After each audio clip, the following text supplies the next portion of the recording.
Good morning students. कैसे हैं बेटा? उम्मीद करते हैं कि आप सब अपने घर पर सुरक्षित होंगे।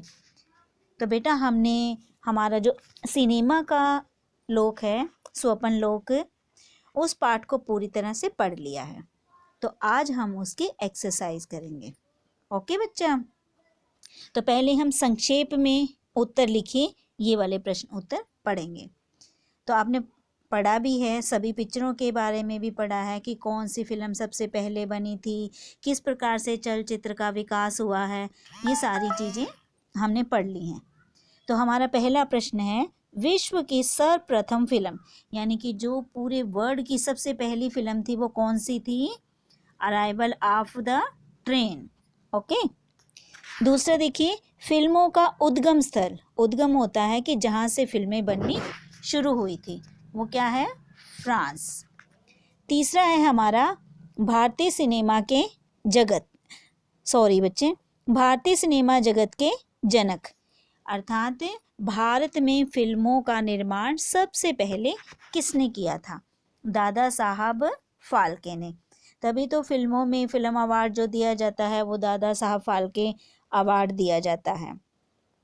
उसके बाद हमारा फोर्थ क्वेश्चन है, समुद्री आपदा की सत्य कथा पर आधारित फिल्म हमारी कौन सी है? टाइटैनिक। ठीक है। तो ये आपने पता भी है ना, जो समुद्र में एक जो हमारा जहाज था वो पूरी तरह से बेटा डूब गया था, और बिल्कुल उसी के ऊपर सत्य घटना पर ये हमारी टाइटैनिक फिल्म बनी हुई है। अब उसके पश्चात है हमारा पांचवा प्रश्न, फिल्म मुगले आजम की नायिका कौन थी? इसकी नायिका मधुबाला। ठीक है, कौन थी बेटा? मधुबाला। अगला छठा प्रश्न है हमारा, एवटार के नीले रंग के पात्र का नाम, तो क्या नाम था उसका? नावी। और हमारा सातवां प्रश्न है, सबसे बड़े पोस्टर के लिए प्रसिद्ध फिल्म, यानी कि कौन सी फिल्म थी जिसका पोस्टर सबसे बड़ा था? बाहुबली। आपने भी देखी हुई है ना बाहुबली पिक्चर। उसके पश्चात हमारा संक्षेप में हमारा ख वाला प्रश्न क्या है कि आसिफ को जोधाबाई के लिए असली माला की जरूरत क्यों पड़ी?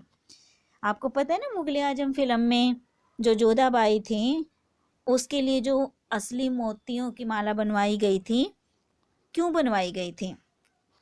नहीं तो फिल्मों में देखो मुख्य रूप से क्या होता है, सब कुछ बनावटी होता है। तो उन्होंने इसलिए असली माला बनवाई क्योंकि कांच के मोती जमीन पर गिरते तो आवाज़ नहीं होती। अगला प्रश्न है हमारा, 1999 में एवटार की कहानी लिखने के बावजूद कैमरान ने इसका निर्माण 2005 में शुरू किया, क्यों? यानी कि 1999 में फिल्म की कहानी भी लिखी गई थी, लेकिन फिल्म बननी कब शुरू हुई? 2005 में। ऐसा क्यों? क्योंकि 1999 में विजुअल तकनीक उपलब्ध नहीं थी। ठीक है, इसलिए ये बाद में बनी। अब उसके पश्चात आपने सभी ने वर्ड मीनिंग जो हैं अपनी कॉपी में लिखने भी हैं और याद भी करने हैं। ठीक है बच्चा? अब ये देखिए, पहला है हमारा सिनेमेटोग्राफ, तो फिल्म निर्माण से संबंधित मशीन, चलित मेज चलने वाली, मूक मेज बिना आवाज़ वाले, श्वेत श्याम सफ़ेद काली, पहले ब्लैक एंड वाइट फिल्में बनती थी ना वो, प्रारंभिक शुरुआती, परिदृश्य चारों ओर दिखने वाला दृश्य, उद्गम आरंभ होने की जगह, अर्थव्यवस्था इकोनॉमी, मुखर बहुत बोलने वाला, मानस पटल मन में, या फिर ये दो मीनिंग दिए हुए आप एक कर लेना, मनोभाव। गोलम लॉर्ड ऑफ द रिंग्स नामक फिल्म में एक मतलब कैरेक्टर है जिसके कान और आँख परग्रही जैसे लगते थे, पर मतलब कि जो दूसरे ग्रह का व्यक्ति हो। प्रतिमान, नमूना, चित्र, परछाई, इनमें से आप एक कर सकते हो। अविस्मरणीय, न भूलने योग्य, जीवंत सजीव या फिर जीता जागता, आगोश गोद, अवलोकन देखना, विश्लेषण विवेचन करना। ठीक है, जुनूनी पागलपन, कहते हैं ना कि इसको ये तो बड़ा जुनूनी है, इसको तो इस बात का भूत सवार हो गया है, वो वाला जुनून। परिकल्पना मन में किसी बात को गढ़ना, यानी कि ये होता है ना, जैसे हम कल्पनाओं में, सपनों में खो जाते हैं, कि वास्तविकता से दूर हटकर सपनों में खो जाते हैं, वो होता है परिकल्पना।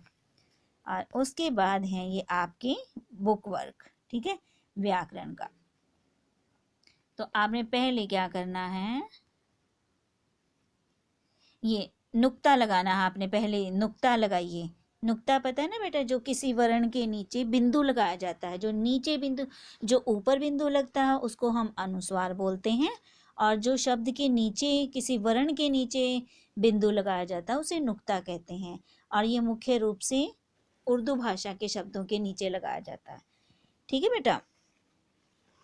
जैसे फिल्म में आप किसके नीचे लगाओगे, बोलो, फ के नीचे, ठीक है। जहाज में ज के नीचे, रिलीज में भी ज के नीचे। देखो, रिलीज और ज के नीचे नुक्ता लगा देंगे, रिलीज, ज बन जाएगा वो, ठीक है। अब अनुस्वार या अनुनासिक शब्द, हंसी, हंसी है तो इसके ऊपर हम चांद बिंदु, जो हमारा चांद बिंदु होता है बेटा वो अनुनासिक होता है, और जो अकेला बिंदु होता है वो हमारा अनुस्वार होता है। उसके पश्चात उंगली, उंगली में ऊ के ऊपर चांद बिंदु, ऊंट में भी चांद बिंदु, पंख में प के ऊपर अनुस्वार लगाएंगे, आंगन में हम अनुनासिक लगाएंगे, और चांद में भी हम अनुनासिक लगाएंगे। अब हमने विलोम शब्द लिखने हैं, कल्पना, हकीकत या फिर यथार्थ, श्वेत, श्याम, ठीक है बेटा। सरल, कठिन या जटिल भी लिख सकते हो। अब उसके पश्चात है हमारे मूल शब्द और प्रत्यय अलग करने। प्रत्यय होते हैं बेटा जो किसी शब्द के पीछे लगते हैं। अब जैसे प्रारंभिक, प्रारंभिक शब्द में प्रारंभ हमारा मूल शब्द है, हमने इसके पीछे इक लगाया है तो हमारा प्रारंभिक बन गया। ये पीछे आ की मात्रा दिखाई दे बेटे, ये आ की मात्रा नहीं है, ये गलती से लग गया था तो ये आपको लगाना नहीं है। भारतीय में भारत हमारा मूल शब्द है और ये हमारा प्रत्यय है। और ऐसे ही लोकप्रियता में लोकप्रिय हमारा मूल शब्द है और ता हमारा प्रत्यय है। ऐसे ही इसके पश्चात हमने उपसर्ग और मूल शब्द अलग करने हैं। प्रतिमान में हमारा प्रति उपसर्ग है और मान हमारा मूल शब्द है।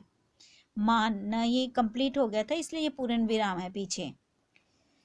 तो उपसर्ग बेटा जैसे प्रत्यय के बिल्कुल उल्टे होते हैं। प्रत्यय तो हम किसी शब्द के पीछे लगाते हैं और उपसर्ग हम किसी शब्द के सबसे पहले लगाते हैं।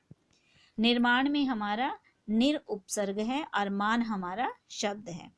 ऐसे ही परिदृश्य में परि हमारा उपसर्ग है और दृश्य हमारा मूल शब्द है। मूल शब्द जो होता है बेटा वो अपने आप में संपूर्ण होता है, ठीक है। उसके आगे या पीछे लगाकर हम कुछ नया शब्द बनाते हैं। अब आगे देखिए, अब इनमें क्या है, उपसर्ग भी हैं और प्रत्यय भी हैं इन शब्दों में।